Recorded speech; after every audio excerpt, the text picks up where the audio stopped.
Bom dia. Depois de algum tempo, vamos continuar então com as nossas aulas pelo YouTube. Segunda lei da termodinâmica.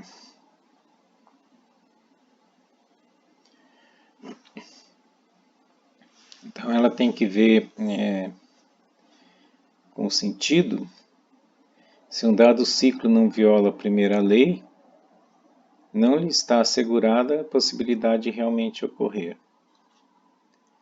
É necessária a verificação da segunda lei, que indica a possibilidade do ciclo ocorrer em um dado sentido. E a gente tem um exemplo aqui, que é o motor de combustão interna. No sentido do ciclo, você tem o combustível injetado no motor com oxigênio do ar, que vem junto, com nitrogênio, então combustível mais ar. Eu tenho o processo de combustão, eu tenho pressão e calor, e aí eu tenho potência de eixo. Quer dizer, ele acaba fazendo o movimento do pistão, e aí eu tenho a minha potência de eixo que faz o meu veículo andar. Agora, se eu tiver ao contrário, uma potência de eixo, gerar o calor, a combustão ao contrário, dando combustível mais ar. É impossível, embora esse aqui satisfaça, sem contar as perdas, a primeira lei da termodinâmica. Então, a segunda lei da termodinâmica, ela ainda tem você precisa verificar. A primeira lei é só uma condição necessária, mas ela não é suficiente para você ou para o processo ocorrer.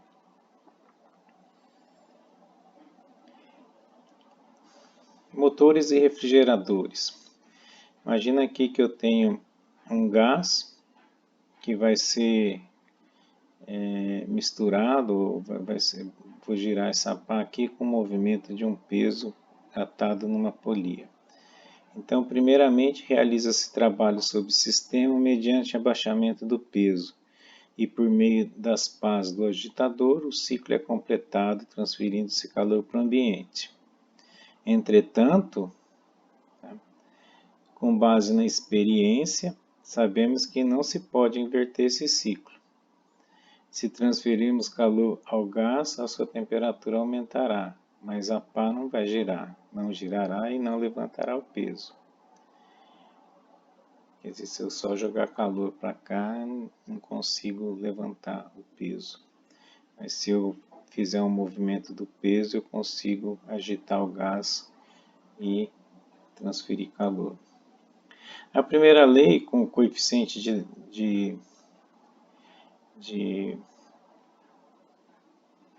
aqui o coeficiente de unidade, a troca de unidade, se eu tiver unidade para calor e unidade para trabalho, na realidade nós usamos tudo igual, tá?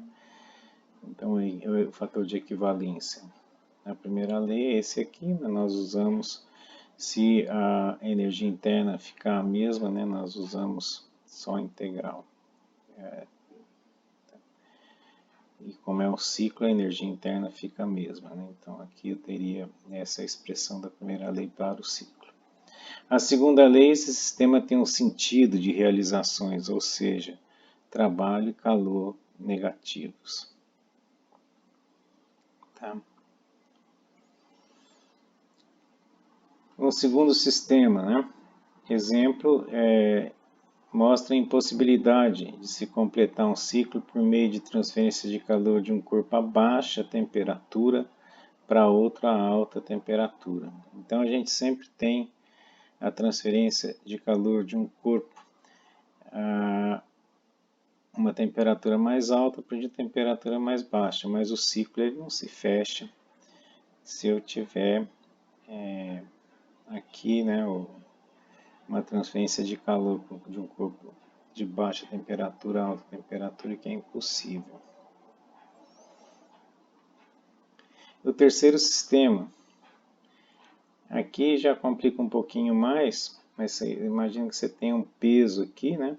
Que você pode colocar em suportes aqui, tá? Aí vou ler aqui, né? O gás contido no cilindro no sistema. O sistema é esse aqui, é o gás contido no cilindro. Inicialmente o êmbolo repousa sobre os limitadores inferiores e apresenta um peso sobre uma plataforma aqui, ó.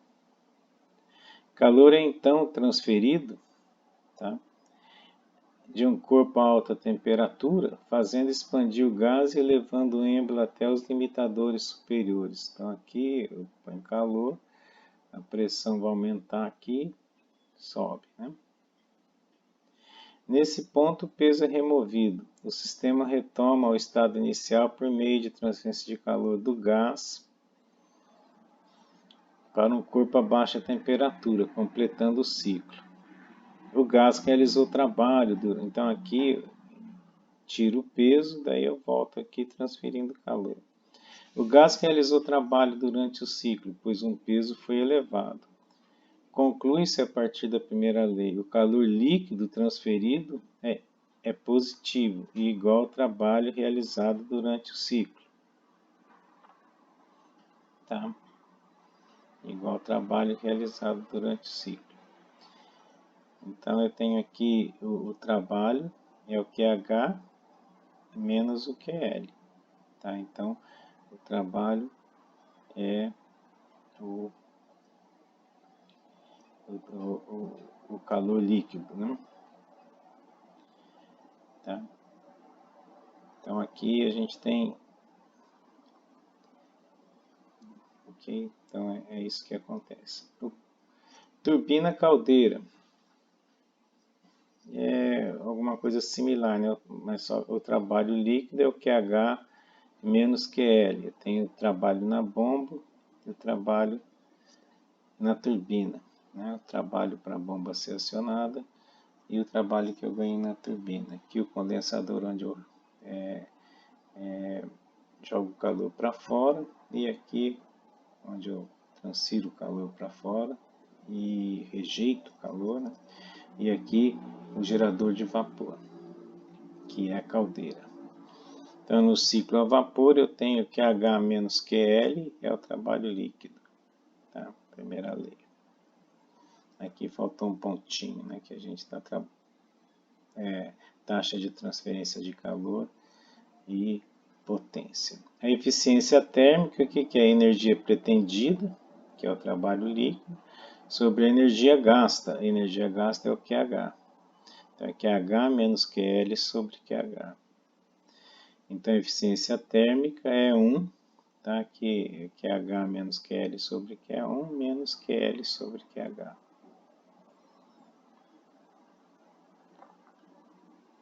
Refrigerador, que é o ciclo ao contrário, e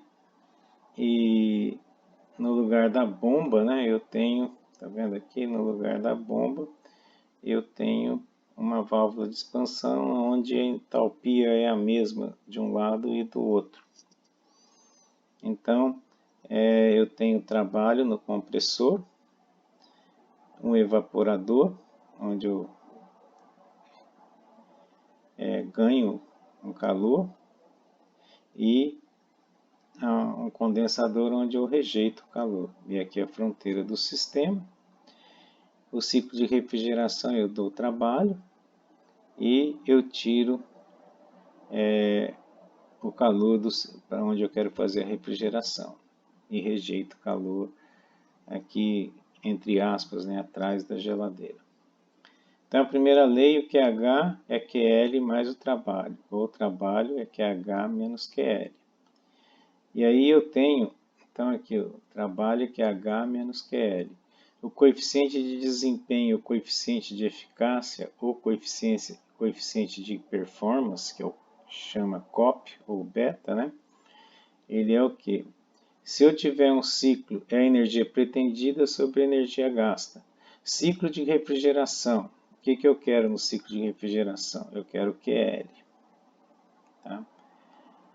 Então, vai ser QL sobre o trabalho que eu dei. Então, esse aqui é o coeficiente de eficácia. ou coeficiente de desempenho. Na bomba de calor, eu quero fornecer calor, né? Fornecer calor aqui. Então, o meu coeficiente de performance, ou COP, né? ou coeficiente de eficácia, tem o nome de beta-linha aqui, é QH sobre o trabalho. É 1 sobre 1 menos QL sobre QH. Aqui, se você somar os dois, se você retirar um do outro, né, dá 1. É só fazer a álgebra aqui que vocês vão ver. A segunda lei da termodinâmica, ela tem dois enunciados. O primeiro deles é o enunciado de Kelvin-Planck. É impossível construir um dispositivo que opere em um ciclo termodinâmico e que não produza outros efeitos além do levantamento de um peso e troca de calor com um único reservatório. Quer dizer, eu tenho que ter aqui uma rejeição de calor. Tá? Esse é o enunciado de Kelvin-Planck. E tem também o enunciado de Clausius. É impossível construir um dispositivo que opere segundo um ciclo e que não produza outros efeitos além da transferência de calor de um corpo frio para um corpo quente. Aqui eu tenho um dispositivo, né, que eu preciso de trabalho aqui, tá? De um corpo, a transferência, sem o dispositivo é impossível, né? Com o dispositivo também é impossível. Tá? Esses dois enunciados são equivalentes, ou seja, violando um, viola-se também o outro. Então, tenho dois enunciados, o de Kelvin-Planck e o de Clausius, e aí a prova, né, de que eles são equivalentes, a demonstração. Eu costumo dizer para os meus alunos, nunca faço um slide com mais de 8 linhas. Aqui tem 12 linhas. Eu acho também, nunca faço um slide com mais de 8 linhas e letras pequenas. Mas está aí, ó. O dispositivo da esquerda da figura é um refrigerador, que não requer trabalho e, portanto, viola o enunciado de Clausius, que é o segundo, né? Façamos com que uma quantidade de calor QL seja transferida do reservatório a baixa temperatura para esse refrigerador e a mesma quantidade de calor QL seja transferida, quer dizer, a mesma, né, porque o trabalho é zero, para o reservatório a alta temperatura. Passamos agora com que uma quantidade de calor QH, que é maior que o QL, seja transferida do reservatório a alta temperatura para o motor térmico e esse motor rejeite o calor QL do reservatório a alta temperatura para o motor térmico. Rejeita o calor QL realizando um trabalho W, né? Desculpa, gente. Então, vamos voltar aqui. Façamos agora com que uma quantidade de calor QH, aqui, que é maior do que QL, seja transferida do reservatório a alta temperatura para o motor térmico e esse motor rejeite o calor QL, realizando um trabalho que é igual a QH menos QL. Aqui, né? Como não há uma troca líquida de calor com reservatório a baixa temperatura, esse reservatório, o motor térmico e o refrigerador podem constituir um conjunto. Tudo aqui constitui um conjunto. Esse conjunto, então, pode ser considerado como um dispositivo que opera segundo um ciclo e não produz outro efeito além do levantamento de um peso, trabalho, e a troca de calor com um único reservatório térmico, que é aqui, ó. Tá? Assim, a violação do enunciado de Clausius implica na violação do enunciado de Kelvin-Planck. Tá? Tá aí, vocês podem ler de novo. Eu às vezes acho que é filosófico a gente ficar em tudo isso, mas é um raciocínio, né? Um raciocínio interessante, né? Moto perpétuo de primeira espécie. cria trabalho do nada, ou cria massa e energia, violando, portanto, a primeira lei. Moto perpétuo de segunda espécie viola a segunda lei. E o moto perpétuo de terceira espécie não tem atrito e assim opera indefinidamente sem produzir trabalho. Então a gente tem esses tipos aí de moto perpétuo. Algumas vezes eu já tive que conversar com algumas pessoas que inventavam algum sistema que no fim era um desses motos perpétuos aqui. Tá? E é difícil, né? Porque às vezes você a lógica do igual, igual, igual, 2 igual a 2, né? 3 igual a 3, ela às vezes leva você a acreditar que você pode produzir um moto perpétuo. Tá? A engenharia é muito mais do que a primeira lei, né? Okay. Moto perpétuo de segunda espécie. Um motor térmico que viola a segunda lei da termodinâmica pode ser transformado em um moto perpétuo de segunda espécie da seguinte maneira. Consideremos a figura, olha a figura aqui embaixo, que poderia ser a instalação propulsora de um navio. Uma quantidade de calor QL é transferida do oceano, QL está aqui, ó, é transferida do oceano para um corpo a alta temperatura, por meio de uma bomba de calor. Tá? Aqui é a bomba de calor. O trabalho necessário é W', e o calor transferido ao corpo a alta temperatura é QH. Façamos então uma transferência da mesma quantidade de calor ao motor térmico, que viola o enunciado de Kelvin Planck da segunda lei e produz um trabalho W igual a QH. Desse trabalho, uma parcela igual a QH menos QL é necessária para acionar a bomba de calor, sobrando o trabalho líquido, que vai ser igual a QL aqui, ó, disponível para movimentar o navio. Dessa forma, temos um moto perpétuo, no sentido de que o trabalho é realizado utilizando fontes de energia livremente disponíveis, tais como oceano e atmosfera.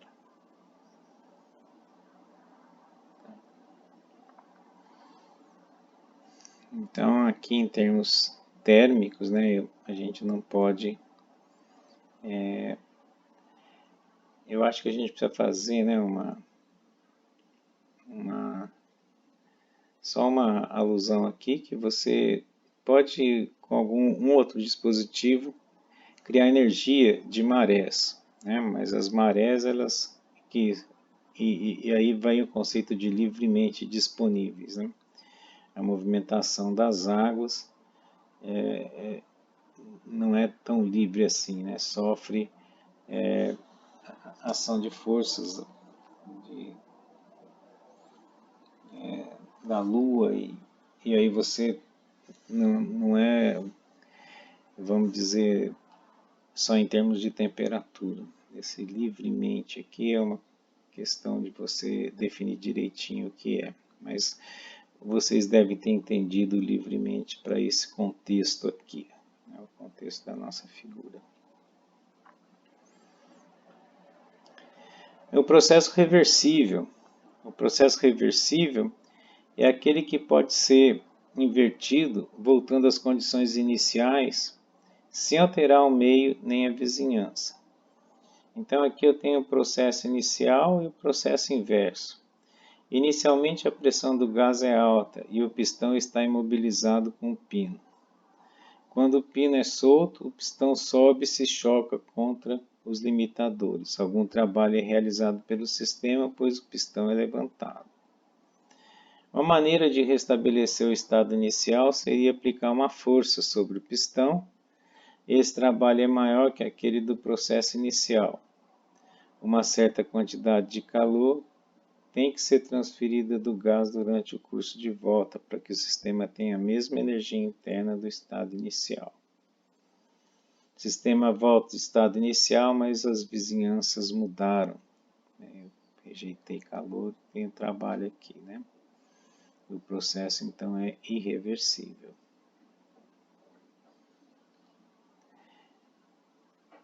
Se em vez de eu vir direto com a força, eu vier com uma força que vai, uma força só, né? Eu vier com uma força que vai mudando infinitesimalmente, eu posso me aproximar de um processo reversível.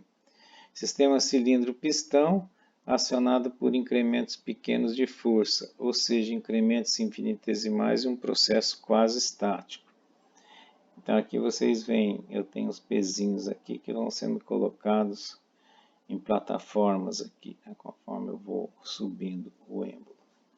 O êmbolo é carregado com pesos retirados um de cada vez, permitindo que o gás expanda e realize um trabalho correspondente ao levantamento dos pesos que ainda permanecem sobre o êmbolo. À medida em que o tamanho dos pesos é diminuído, né, e portanto aumentando o seu número, aproximamo-nos de um processo que pode ser invertido, pois em cada nível do êmbolo, no processo inverso, haverá um pequeno peso que está exatamente no nível da plataforma e assim pode ser colocado sobre a plataforma sem consumo de trabalho. No limite, como os pesos se tornam muito pequenos, o processo inverso pode ser realizado sem afetar as vizinhanças e o próprio sistema. Eu tenho então processo reversível. Quer dizer, quanto menor for cada peso e quanto maior o número deles, mais próximo de um processo reversível eu tenho nesse caso aqui. Causas de irreversibilidades. Atrito. Expansão não resistida, quer dizer, quando eu tenho uma fronteira que é quebrada entre... Eu tenho dois gases num recipiente com uma fronteira, uma membrana, por exemplo, que é furada. Então, essa expansão é uma expansão não resistida. Transferência de calor com diferença finita de temperatura. Mistura de duas ou mais substâncias diferentes. Outros fatores, né, efeitos de esterese na combustão, né? Como é que é esse efeito de esterese? O efeito de esterese, no caso da combustão, tem no caso elétrico também, né? Mas a combustão, vamos supor aqui que eu tenha uma chama, né? Vou fazer aqui assim, ó. Uma chaminha aqui assim, tá? E ela está grudada no tubo queimador e eu tenho aqui um gás combustível, né?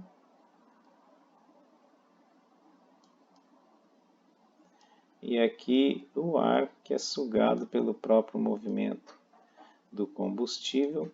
E aí eu tenho condições, né, dependendo das vazões que eu tenho aqui de combustível. Aqui é ar. Vou fazer aqui, ar. Pronto. Então o que acontece? Se eu for aumentando a vazão de combustível, vai ter uma hora que a chama ela desgruda do queimador e ela fica uma chama suspensa. O desenho da chama não está muito legal e eu tenho aqui um delta de suspensão lift-off, né? Lift-off, né?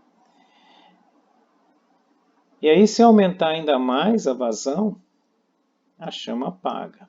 Ela descola, né, e vai embora e não acende mais, a não ser que eu tenha esse queimador ou esse tubo dentro de uma câmara em alta temperatura, e aí eu tenho problema. Mas vamos supor que eu esteja aqui tem problema porque eu vou colocar gás dentro de uma câmara quente. Eu não vou me alongar muito sobre isso, que não é escopo do nosso curso, embora seja muito legal. Então, vamos supor que a vazão que eu subi aqui, ó, que eu aumentei, não seja suficiente para a chama apagar, e sim só acontecer a chama suspensa. Aí o que acontece? A chama suspendeu e eu então começo a diminuir a vazão de novo. Ó.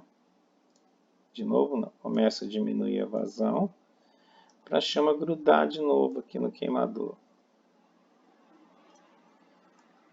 Tá? Aí vocês tá? É só um esquema, gente, tá? Aí então, o que é o efeito de esterese? O efeito de esterese é que a chama desgruda, ou ela suspende, ou ela fica suspensa em uma vazão diferente da vazão que ela volta. Tá? Diferente da vazão que ela volta. Por que isso, né? Esse efeito de esterese? Porque quando ela está grudada, o tubo está quente. E quando ela está suspensa, o tubo continua quente, mas não tão quente quanto aqui, ó. Então, para ela grudar, ela vai grudar numa velocidade menor do que o que ela sair. Tá? Então, esse é o efeito de esterese. Esse é o efeito de esterese. Tá? Esterese numa série de coisas. Eu gosto sempre de tentar relacionar com fatos corriqueiros, né? A esterese existe na amizade das pessoas, né? Que as condições que a amizade fica longe, ela sai daqui e vai para lá, é diferente da condição que ela volta. Então, mas sempre gosto de colocar um pouquinho desse tipo de tá? Comparação. Atrito,